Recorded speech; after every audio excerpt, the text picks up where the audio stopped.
Welcome back to Turtles in Time Super NES. Sewer surfing, dudes! I'm getting alien vibes. I'm not sure why. Bonus stage. It's showtime! Alright, so yeah, it's sewer surfing exactly. It's just knock down all the foot soldiers. Oh yeah, I remember. For what few episodes I've seen, has there ever been an episode where they're just surfing along the sewers and knocking bad guys off their surfboards? Yeah, there's the occasionally one. Remember, like, thanks to they used Donnie as an excuse to come up with gadgets that they can use like this. So yes. If I recall correctly, the whole Donatello being the tech guy thing, that originated with the 80s show, I believe. Well, according to Deji, apparently there's a mention in the comic where he is into machines, but that's about it. Oh, okay, so it technically was a thing in the original, but let's be honest, you only really knew it for sure thanks to the 80s show. Yeah, I'm guessing Fred Wolf saw that panel and that line, and he thought, I can work with that. Let's make him the tech guy of the group. Okay, the 80s show, like I said, I do enjoy it, and I get why some may not like it. I think the best way to look at the 80s show is, again, some questionable decisions aside, like whitewashing Baxter Stockman, I do legit feel like, they were certainly... Okay, they worked well with what they had, and I guess to be fair, they did make Bebop black. Is he always black? Well, actually... Bebop originated from the... First the sewers, then the well! No, Bebop was originally created specifically for the 80s cartoon, so no. Oh, never mind then. Not to mention in the 80s cartoon, they start out as animals, not as humans. Like, it's in the 2014 movie that they... Sorry, what, 2016 movie that they did that. Did they have a question... Wasn't it? Or was it... well, people. Well, that's what I said. Like, in the 2016 movie, they're people. No, I thought that was also in the 80s show, because we saw a human Bebop. Oh, yeah, okay, yeah, technically, yeah, there was also the people in there. Yeah, no, never mind. Deji's right, yeah. But the animals are also there. Now, what I was thinking of... Okay, hold on, I'll finish after this. There you go. Oh my god, we're in onto the Technodrome. Wow, this was a short game. I know, right? Let's kick some shell. Hey, Deji, let's kick some shell. No, guys, you're doing it. No, guys, you have to be accurate to the order. Let's kick shit. No, but Deji's right. I was thinking of what they did in the 2016 movie, where they do that stupid bullshit where where Baxter Summons like, every person has their own animal ancestor that they can turn into, and I'm just like, what the fuck are you talking about, you stupid movie?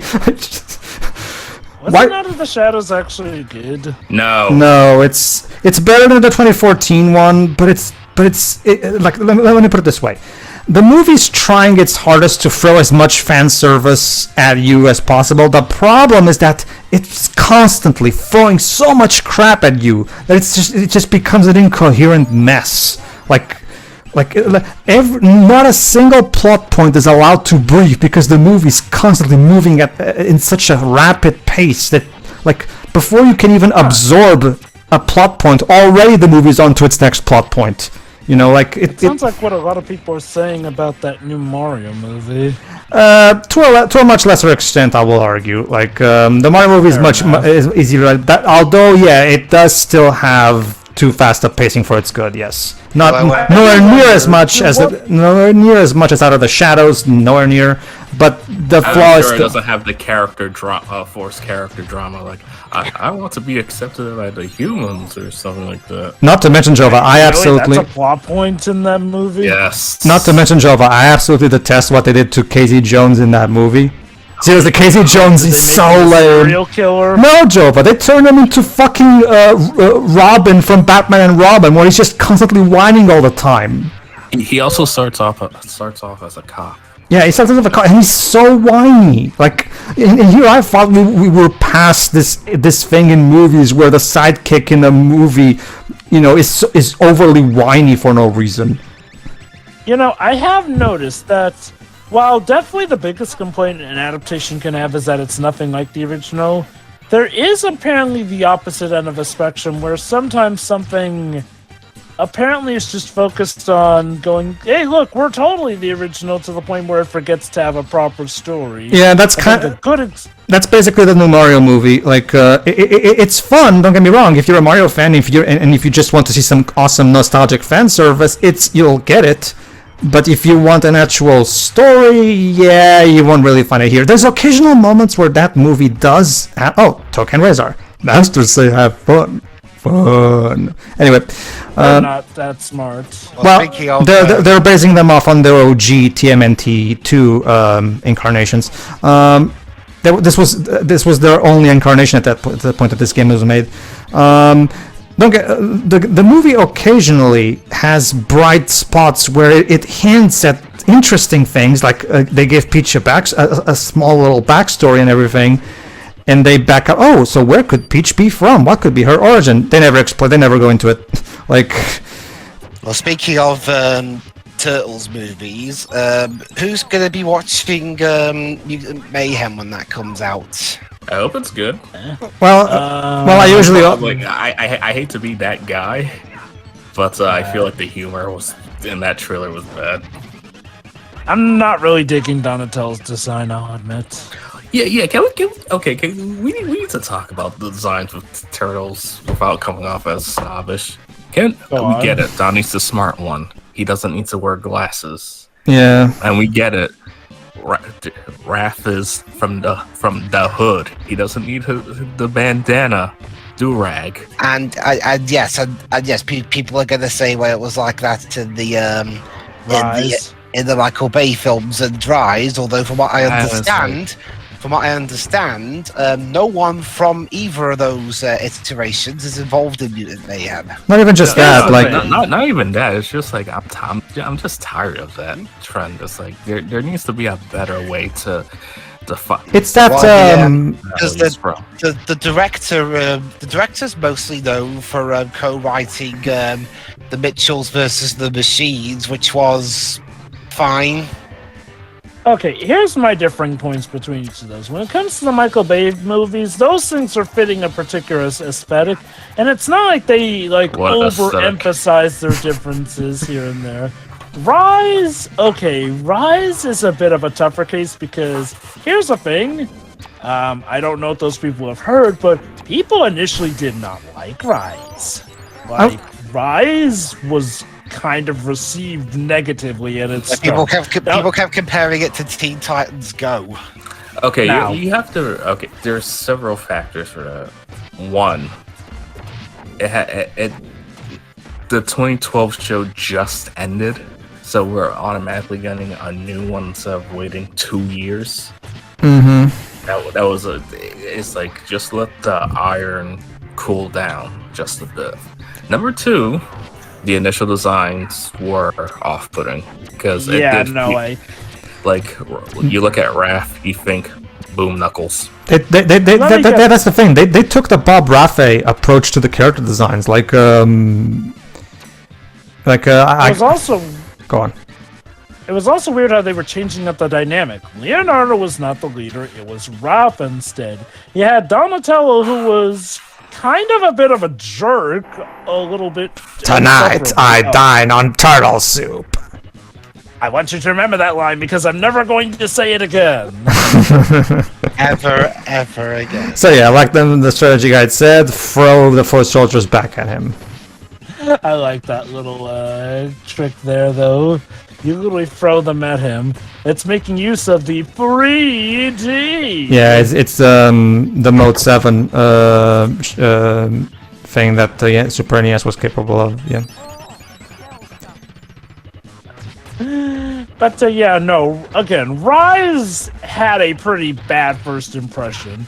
And honestly, I do feel like Nick and the showrunners kind of have themselves to blame for, like Dad said, just putting it out there so soon after Rise had ended. And arguably, Rise did not get the best ending. Gee, kind of like Teen Titans, and now people have been asking for a proper 6th season, but instead got Go. But I liked Rise got a movie. Yep. to conclude everything. It's fine, Yeah, but you can much tell. better than what the 2012 series got to end off of things. So it probably helps that Rise got beloved by the time the movie. Uh-oh. And my patience is wearing thin. I'm banishing you to a time warp from which you will never return. They also just marketed the show wrong. They really did. Are you And, sure isn't this the anti-piracy screen? and now, whoa! Goodbye. Yeah, it's like the anti-piracy screen. Turtles don't cheat on their games. Or something. So yeah, now we're in prehistory where we will fight Slash. So yeah, there you go. Shredder's that determined to get rid of us that he sent us back in time. Exactly. Turtles in time. I actually liked what the 2012 show did of making Donnie thinner than the other Turtles. That was a nice way to incorporate that he's more of a tech guy than a fighter. Yeah. How is the 2012 series overall? I haven't seen it. The 2012 series for a time was regarded as like the Transformers Prime of TMNT series. Nowadays, people have a bit more of a, I don't want to say split view. The general consensus seems to be had a good first 2 or 3 seasons, but seasonal rot set in, and then by the time they were going to space, it kind of did not get the best conclusion. Is so bad. Every time TMNT goes to space, it's always lame. Well, I mean, the Okay. 2003 series went to space at one point. Yeah, I will it's argue. I will argue when the games do it, it's cool. Okay, so here's the deal with the 2012 series. Like a lot of Nickelodeon series, it eventually became a victim of Nickelodeon's infamous executive meddling, essentially. Now, I'm not going to act like all the dumb decisions were Nick's, but what was Nick's decision was to prematurely, and yes, I do say prematurely because no, the show did not get a proper end, prematurely end the series. Wait. No, I would say they ended it on their own ways. The thing is, that ending... Huh?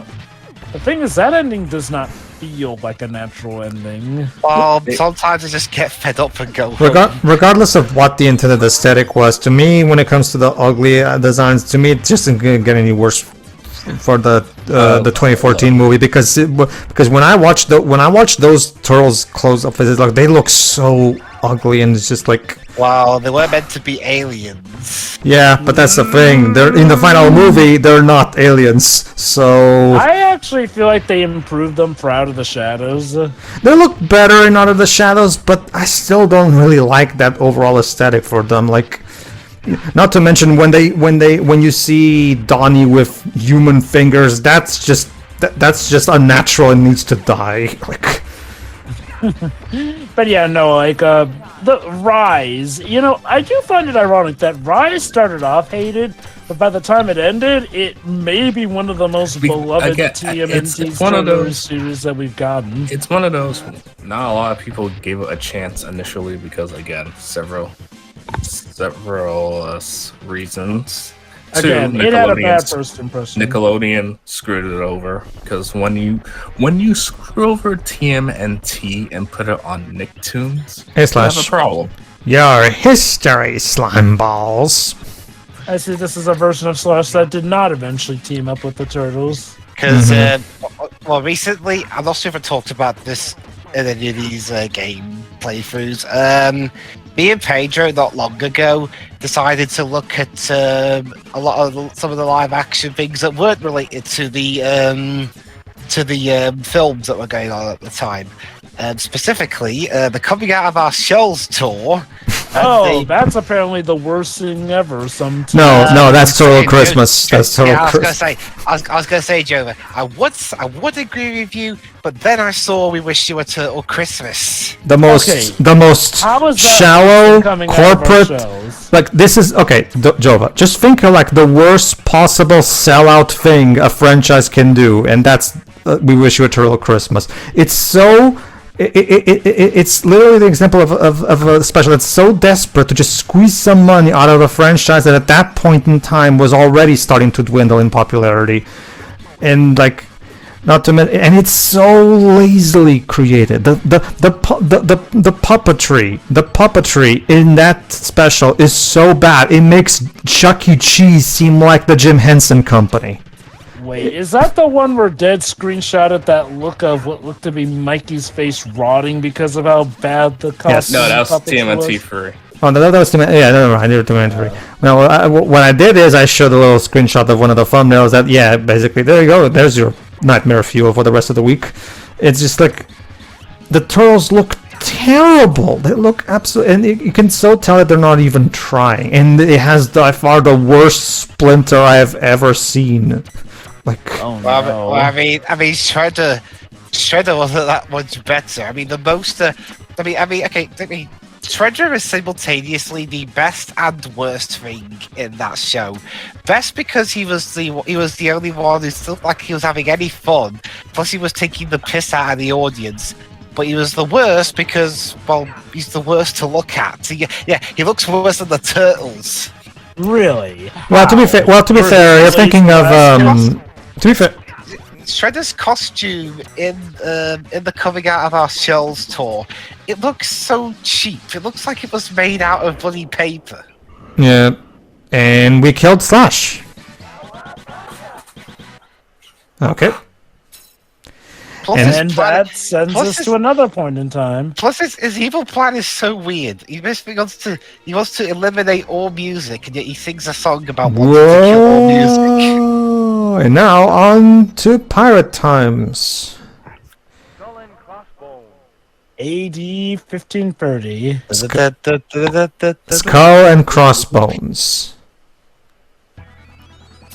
There we are. Basically, just an excuse for a pirate level. Oh yeah, I can't There are wait. ninjas! That's blasphemy. Everyone knows pirates are better than ninjas. So, what do you think the odds are we'll get a comic crossover between the Turtles and Pirates of the Caribbean? Well, the Turtles, I mean, the I Turtles at guess this point have it crossed over so many things. I mean, I don't see why not But at they this still point. haven't crossed over with Spider-Man. Yeah. You Um, would think. Are they afraid, in universe, are they afraid of if the Turtles and Spider-Man cross together, New York would explode or something? No, I guess it's just something that they haven't thought of, or maybe they have to play coy with Disney or something. Well, they What play coy with Warner Brothers for that Batman crossover. I know, I love that that's a thing. But I imagine that we're probably going to get a Sonic and TMNT crossover before we get a TMNT and Spider-Man crossover. I'm surprised that Sonic and TMNT hasn't happened yet. IDW has had the Sonic license for 5 years. Okay, here's the weird thing about IDW.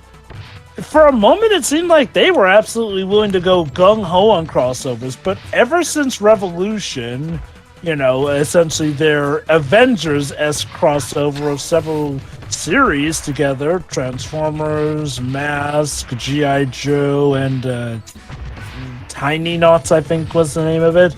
I don't think they've really done that many crossovers. Not to say that they haven't done any, but it feels like they really slowed down on crossovers after that for some odd reason. I recently read the Powerpuff Girls one where they cross over to different Cartoon Network shows. It's good. It's really amazing how well Powerpuff Girls and Dexter's Lab bounce off each other.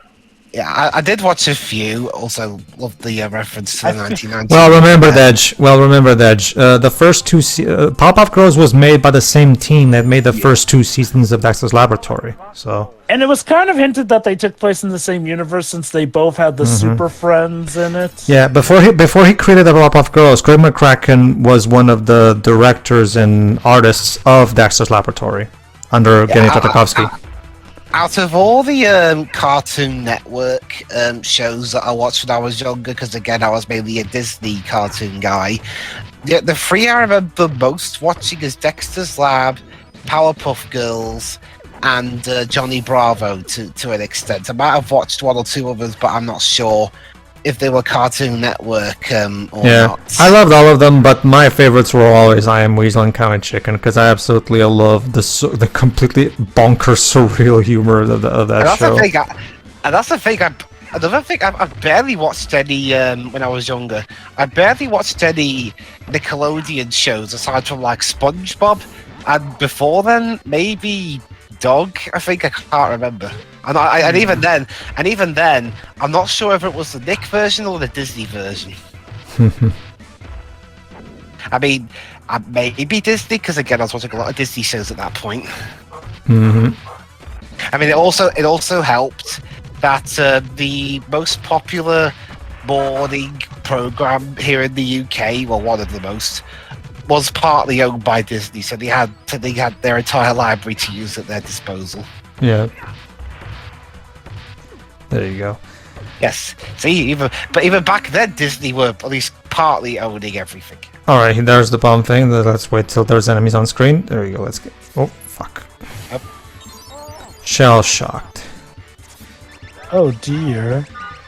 Yeah, honestly, I'm surprised you didn't say like like what's the opposite of cowabunga? Shell shocked. Cowardam. No, we can't. Yeah, well, usually in these games, when the turtles die in Konami's games, they usually say shell shocked. So I swear they've used shell shocked at least once every new series of the show. Like probably 87 had one called that, 2003 had one called that, 2012, Rise, whatever the new one is. It's a very obvious pun when you're working with TMNT. Yeah, I mean they'll probably make another new series at some point, provided Nickelodeon isn't. I mean, might as well ask. Saying, all right, everyone, you're working on either SpongeBob or the new Avatar stuff. Might as well ask. In Turtles Forever, the 2003 Turtles keep saying "What the shell." Is that their catchphrase in the show itself? Later on, I think it was. You're walking the blank shell brains. So there you go. There you go, Joe. Bebop and Rocksteady as pirates. There you go, Joe. At least we have these two as pirates. So there you go. Also, Rock and also they call them Rock and Bebop because Rocksteady's too long for the space that they have there. So let's just call them Rock.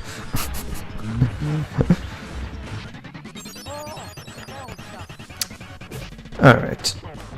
But yeah, it was it their primary catchphrase in the 2003 show. What the shell? It was. Okay. Yeah, what the shell? Because hell. Ha ha ha. Yeah. It's a kid-friendly way of saying it now. Mm-hmm. It's like on Transformers Prime, they say scrap instead of crap. That was admittedly something that also was in the rated T for T games, but I digress. Also, something I did find out if EW does do the Sonic and TMNT crossover, the creative staff don't get to choose which characters get to appear in it. It's like, oh, interesting. Alright. Almost done with taking down Rocksteady, and God. Yeah, as you can see, these two don't go down easily. There you go. There we go. But unlike the other mutants, they don't revert into their animal or human forms. No, don't you see, Jova?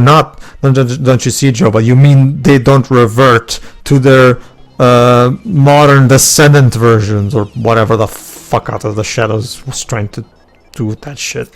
Like, time for a great train robbery. Bury my shell at Wounded Knee. Oh, Civil War, eh? Mm-hmm. Here we are, train level. Yeah, basically, you can tell the primary reason why they did the time travel bit for the story was so they have an excuse to create levels based on all these various concepts, basically. I love how Shredder somehow is able to guess everywhere that they're going to go in time. Mm-hmm. So they can set all this stuff up. Yes. Don't you see, Shredder planned all this meticulously. Like, he knew exactly to which eras they would be sent through. Why the hell Shredder didn't send That them? much. Why the hell Shredder didn't send them to a time when the Earth had yet to be formed, so they would just die in the vacuum of space? I do not know, but I guess he figured that wouldn't be sporting enough. villains care too much about being sporting. Yes.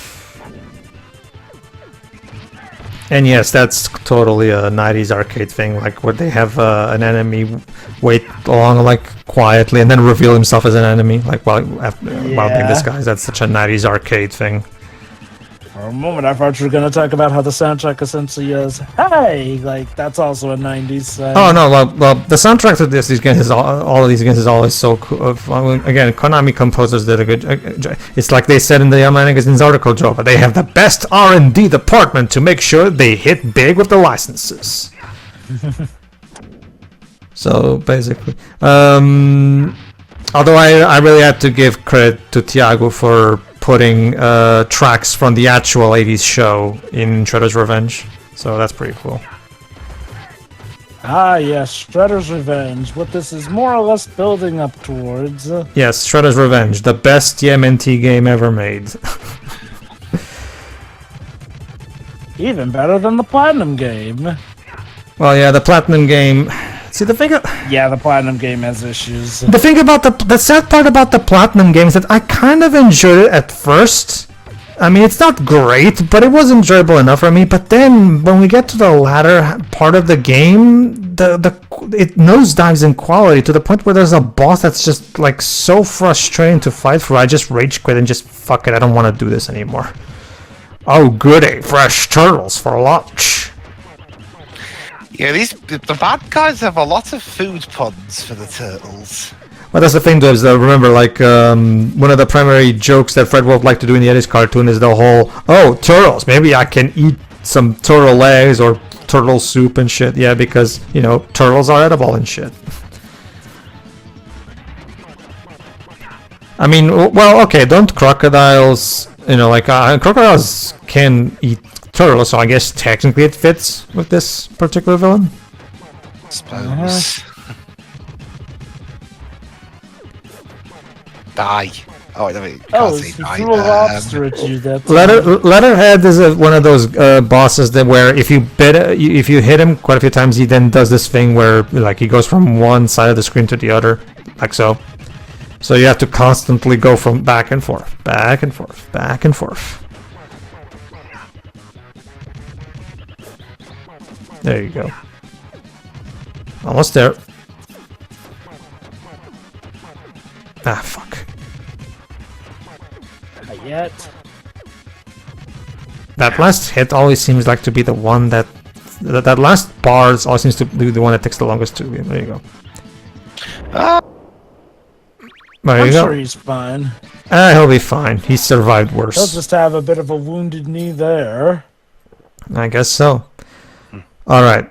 Whoa! Let's see So now where. we're leaving Thomas the Tank Engine. I guess so. This is where I got one of the FIFA Oh no, after music the things. year 2020. Yes. Tune in next time, everybody, where the turtles visit the year 2020. Oh, boy. You many jokes. Must resist joke. Must resist joke. Well, just so you don't have to make one. Before we end, basically, Joe, that's where I got one of the pieces of music for the FIFA 19 playthrough because someone was wondering what it was from. All right, tune in next time, everybody, for 2020. See you then. I do not know if the world is ready. See ya. See ya.